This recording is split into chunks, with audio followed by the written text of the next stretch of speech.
My name is Jocelyn, and I'm a painter, muralist, and illustrator. I'm originally from Taipei, Taiwan. I grew up in Shanghai, and I currently live and work in Brooklyn, New York.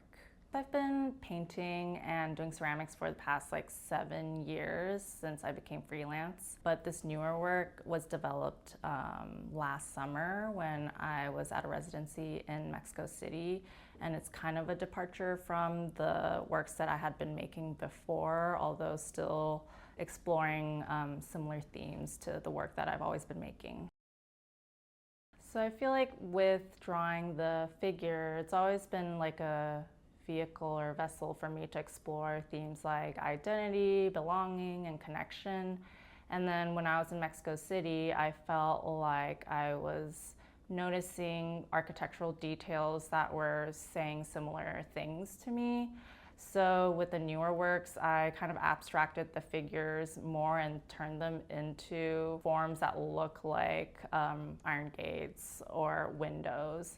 So the figure is now kind of an open form that you can see through rather than a solid form that takes up most of the composition. I've been doing ceramics for a few years now. That came a little bit later after I started painting more consistently. But the ceramics came about when I did a residency in Oaxaca. And then I got to engage with clay there. And that was kind of my first time doing hand building since we didn't have access to equipment. We would just hand build ceramic sculptures on our own. And I thought that was such a fun process and really grounding. So afterwards, I started taking a hand building class in Oakland. At the time, I was living in California. And I just kind of fell in love with the medium and the possibility of being able to build anything with clay. With these newer works, I've also been thinking about modularity and how we can swap out components or interchange them, and how the final form can be determined by the person who's collecting it or the person who's engaging with the piece, so that it adds another layer to that conversation.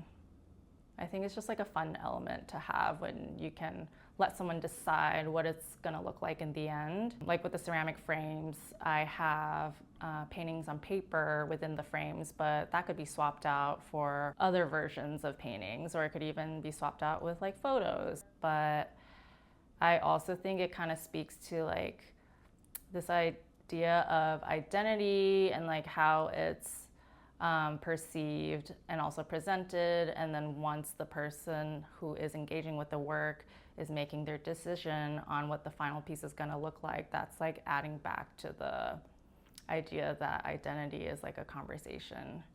I grew up within multiple cultures, and I think I've always felt like I'm in a limbo, not really here or there. So a lot of the earlier works are kind of more in that realm, where my figure is in very abstracted environments or landscapes that are not recognizable or familiar in any way. And I think that was my way of depicting an in-between world that I feel that I exist in, but also kind of creating this fantasy land where I could just be and I don't have to choose one or the other. I was raised in a Buddhist household, so I think that the idea of interconnectedness and compassion and empathy has always been really relevant to me, and then it definitely comes out in my work.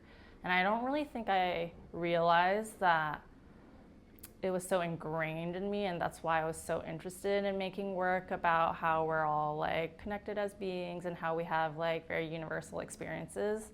I think I'm just excited to keep exploring this newer series of work that I've been making with the modularity and with reference to architectural details like wrought iron gates. I've been collecting a lot of images. Whenever I go on walks, I would take photos of things that I find are interesting or could translate really well as paintings or ceramic pieces. And I just have a lot more things that I think I really want to make.